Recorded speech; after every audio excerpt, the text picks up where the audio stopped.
Out here in Forney today, inspecting the roof. This roof here has lots of wind damage. I'll show you what it looks like. As you can see here, shingles are blown over, right? We got several areas on this roof that looks like that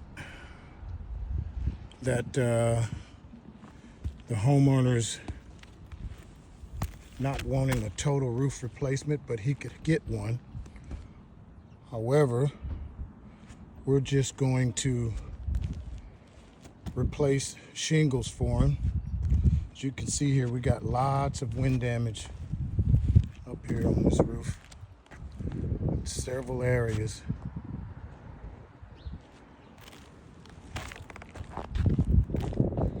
Several areas you can see the damage.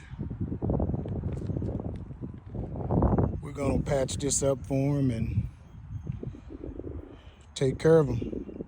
If you know anybody that needs to have their roof inspected, reach out to Fireman's Roofing and General Contractors. We'd be more than happy to come out and take a look at it for you. Thank you.